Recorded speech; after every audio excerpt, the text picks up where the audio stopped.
Back, folks. Good luck, have fun. We're called by both players, and we find ourselves in map number 3. It's tied up now 1-1. Is spawning in the bottom left corner of the map. It's going to be the barcode known as Shadown. And the top right says the orange Protoss. It is Rotterdam. All right, so I don't know. I'm sitting here thinking like Rotterdam. He knows what he's doing. Like that's what gets me the most, right? Like he knew exactly what he needed to do with the Phoenix, especially when being behind. Game 1, he knew what he was doing when it came to the aggression. And we really haven't seen anything too insane out of Shadown. I mean, the actual choice to go for the opener of the Phoenix, okay, that's kind of cool. Sometimes you do it in PvP just blindly, but I don't know. He's just kind of shown a standard play, and Rotterdam's really the one I feel making the action. It's up to Shadown to dance with him. Maybe Shadown tries to take control of the series here on Expedition Lost. Maybe he knows a way to abuse the rocks. I don't know, but this is a map where I think Immortals would be kind of cool to see. Sure, Immortals are always cool to see. But it is Rotterdam making the plays right now, I would say. Yeah. Shadown, I think. Mostly, I don't want to call it luck because it was, it was perfectly timed with +2 and Blink, and it seemed like it was actually a really good move. But catching the Phoenixes out of position, or maybe he noticed that the Phoenixes were all out of energy, and that's why he felt so confident moving out. I mean, PvP is like a really tough matchup, and Rotterdam definitely, I think, understands it a lot. That's why his commentary is so good for it. And why his win records are apparently so good for it too. Yeah. But the slight nuances that you can see when you play the game, it blows my mind because PvP doesn't make any sense when I play it. Well, for me, it's pretty easy. I just do 3 gates or Blank, and that's the extent of my build. Maybe you either win or you lose. It's yeah, that or like sometimes like if I fight the same guy twice and he knows I'm gonna do like that 3-gate aggression, I'll just like proxy Dark Strike. Like I'm not gonna lie, I'm not good at this matchup. I am very cheesy at this matchup though, and it does net me a lot of wins. So my PvP looks a little bit better than it really is. Hashtag ladder, or just ladder things, I guess. But I mean, it's the subtle things for Rotterdam that I've liked so far, like abusing his opponent's SimCity. You talk about making the plays. He went for this hallucinated Phoenix to get sort of buffer him the room he needed to get on top of his opponent's Phoenix last game.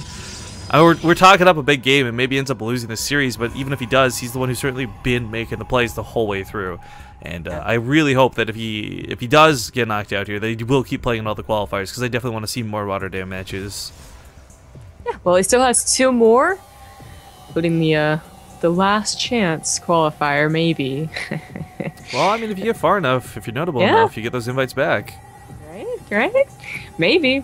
But we do have a Twilight Council on the way for Shadown. Nothing yet from Rotterdam, although he is chronoing out to this warped gateway, that's the word.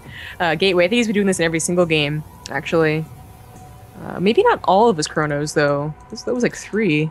Yeah, I guess one of the other things, too, is we've really been focusing on Rotterdam a lot, because that's the guy everybody knows, right? But Shadown, he is a Grandmaster Protoss player here in the European ladder, as cited by Rotterdam himself. He's taken out some pretty notable other GMs in the past, so it's not like this barcode guy is some scrubby newbie noob that Roddy's just getting lucky against. Like, these are good plays being made against a good player.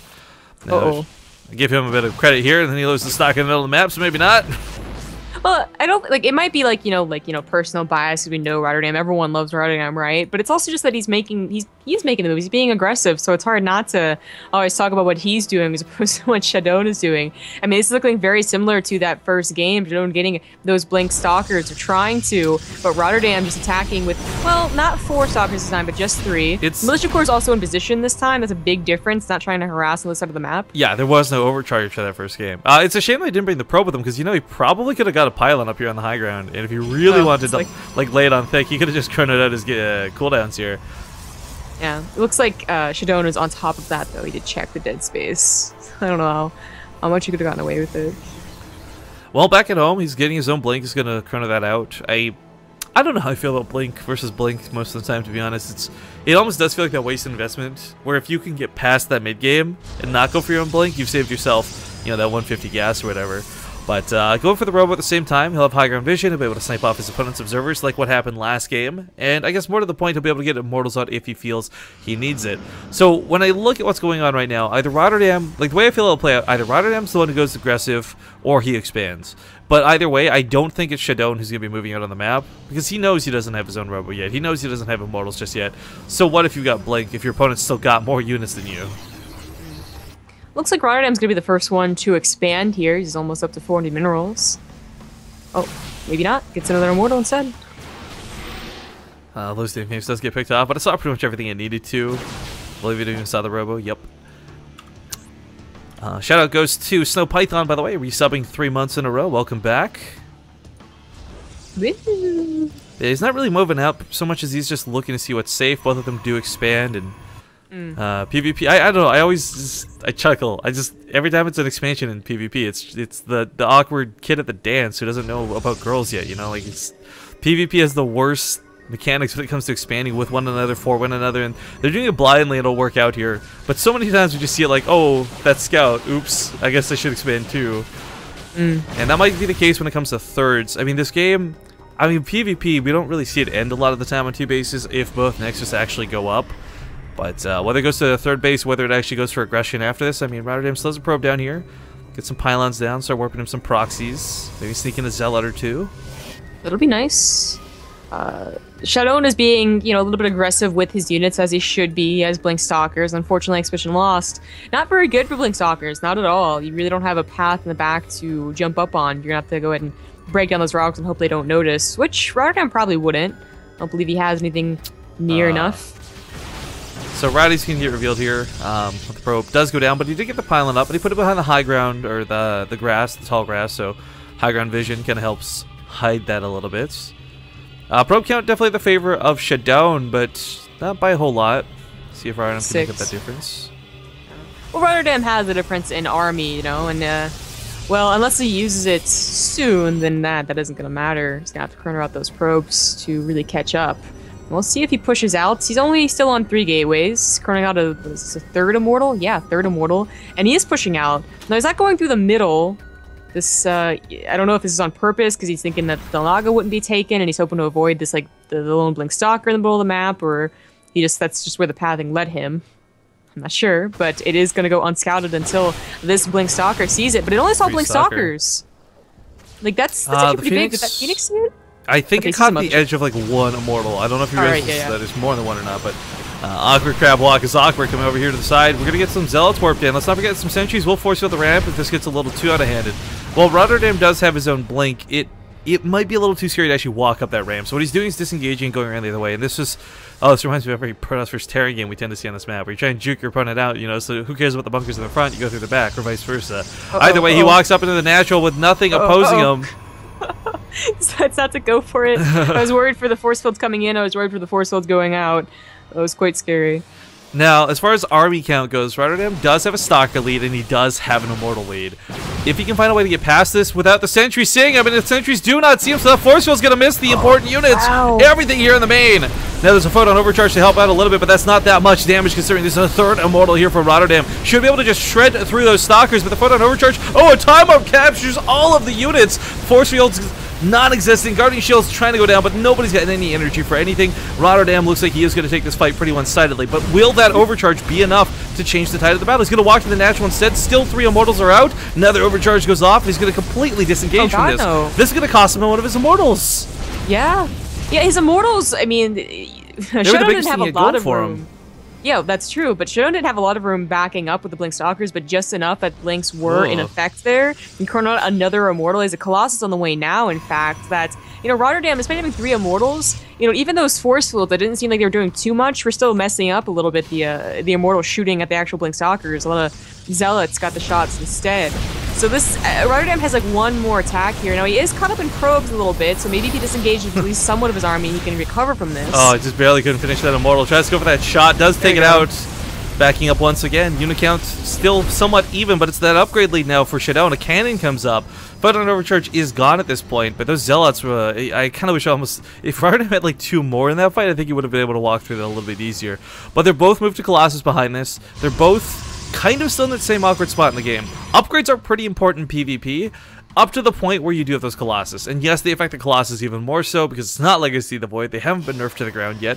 But the key thing is that it does come down to positioning. Numbers are a big deal, of course, but if you've got a better concave, it doesn't matter if your opponent's 1 upgrade above you. You're going to take that fight every single time. So for Rotterdam's sake too, let's not forget, he's forced his opponent to warp in a lot of extra sentries. That's a lot of extra gas. 4 sentries, that's 400 gas. Yeah. A little unnecessary too. I believe those were warped in after the fight was really over. Just pretty scared, I guess, of Rotterdam's second or third attack, whatever it was. So those won't be too useful. Guardian Shield here and there is cool, but force fields are really going to die out as they're both getting a lot of Colossus. Yeah, I think the logic on this too was you warp in those 4 sentries because you want to be able to completely force field off this ramp, either catching the Immortals or stopping them from coming back. Because I guess the scary thing for Shadown is he has had very little to no scouting information. The odd hallucinated Phoenix here and there, he didn't really know how much more there was coming behind that for Rotterdam. But both players taking their thirds, well timed. Again, both of them doing it without scouting, so it just kind of gives you, like, they've got that good game sense, a good idea of how the matchup looks and works. Yeah.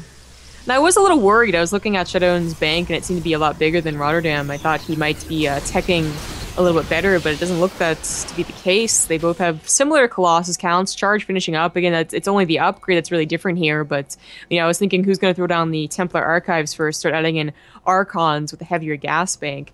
So far, neither player, just adding on more production.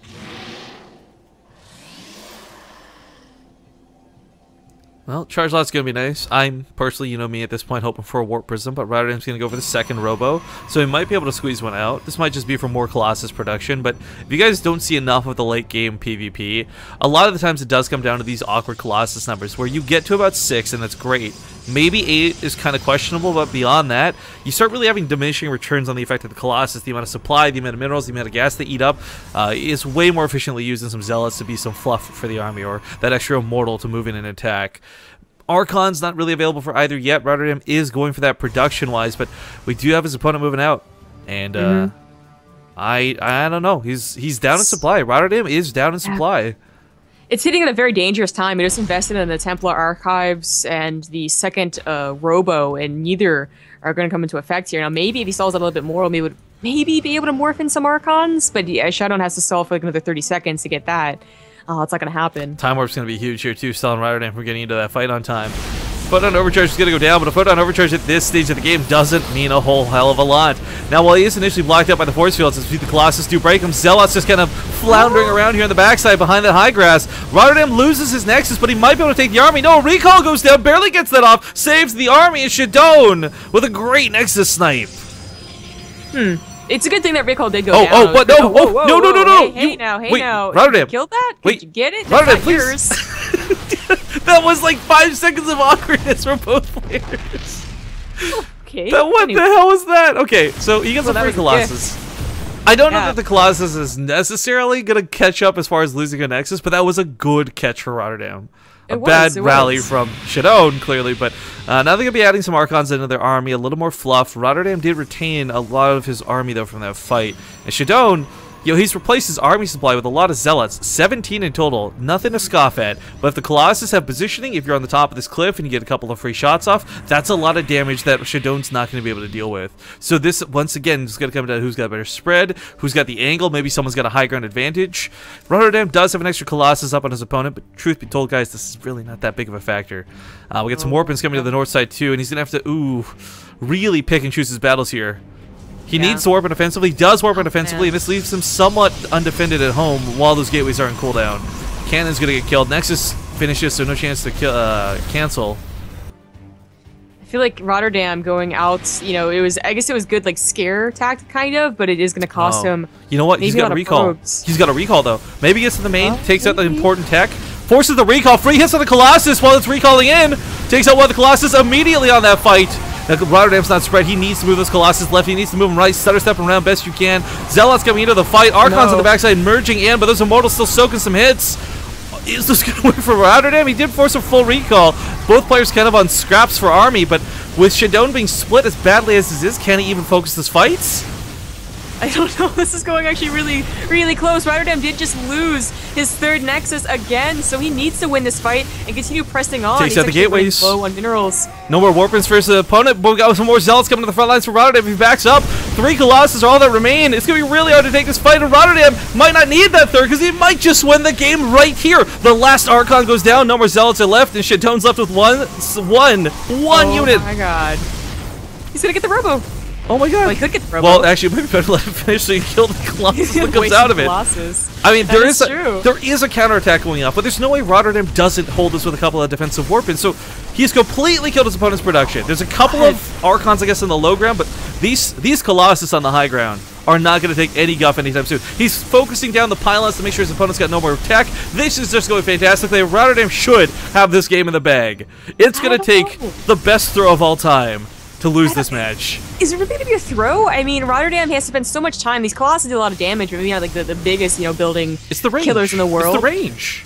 By the time the Zealots even get into the fight... He has to leave the main base, though, eventually. And then, by that time, Shadown's going to have a Dark Shrine. He's going to have more gateways building at his third base. He still has the Templar Archives. Like, that should be another hit for Rotterdam's Colossus here, as more Archons are going to be warped in. He also has a pretty big bank that getting another base off to the very far right is still totally viable. Like, I think that, Rotterdam is looking okay, but this game is not over. I feel like this is one of those times, though, where the longer he waits, the bigger the army he'll have to fight, but he's still just... That Colossus advantage is really hard to overcome. Like, I don't disagree with your points. Like, theoretically speaking and all that, like, it should be possible for Shadown to recover, but it's just... It comes down to the fact that there's 6 Colossus over here. He can't go up his natural ramp now either. It's back down to just being the third. Like he literally cannot go up there. He needs like a huge concave. Yeah. And Rotterdam, I guess he stopped reinforcing back at home. So now these Colossus, which were very, very bare just like 30 seconds ago, now have some Archons and Zealots to help them out. Rotterdam has done it now. Like there wasn't enough time given. That's not Rotterdam's observer though. Oh, everyone needs to know that's not Rotterdam's observer though. Oh yeah, I forgot about the Dark Shrine. Even though I was going to bring it up, I did mean to point out that Rotterdam did not have an observer. He's getting one right now. But I think still, even with the time these DTs buy, maybe they even snipe off a Colossus in the best case scenario. I still don't think that's enough to bring Shadown back personally, but we'll see. Maybe some magic happens. Rotterdam's going to try to take a third behind this as well. It did push him back. I mean, if his Archon force could be that big and Rotterdam goes into a non-choke once, maybe it could work out. But, Shadown is down to similar probes, similar bases, although his third base is healthier than, Rotterdam's main base. It is a little bit disconcerting because Rotterdam might need some defensive... I like the cannons actually a lot because DT warp-ins are going to be the one thing to draw him back home over and over and over again. But now as he moves out... I mean, Shadown's got +3 weapon upgrades. That's great. It's still, for me, I'm looking at the Colossus game. Oh, wow. I mean, it's still 6 Colossus. They did not die to the Dark Templar. As he moves in here, he annihilates the army. He's got an observer. As long as he doesn't lose this one very precious, or a couple of precious observers, he should be fine. The most important thing is that these Colossus do have fodder, though. Like, alone, this Archon army may be able to do something, but with Archons backing them up, the charge outs are going to hit them first, and the Colossus are going to be touched. They are finally on the secondary production, I guess you could call it, of the third base, and they might even be able to snipe the Dark Shrine. Roddy's just castrating all the pylons here. I mean, if his opponent can't produce, he's going to get supply blocked one way or the other. He's not going to be able to make units. This is very awkward Sim City, and the Colossus are fairly exposed, truth be told. All the fodder's on the wrong side of this, so Rotterdam's really got to hustle his bustle, get behind that army. There we go. Oh god, the charge out's running through that funnel of gateways. Jesus, this Colossus is just going to focus everything down here. The Archon's trying to get involved with a fight, but this isn't biological units. These are freaking mechanical. And I think he's done it. GG, ladies and gentlemen. Roddy takes the first series of the day. Awesome stuff. It was a closer game than Comfort would dictate too, but congratulations to Rotterdam. We did get a new sub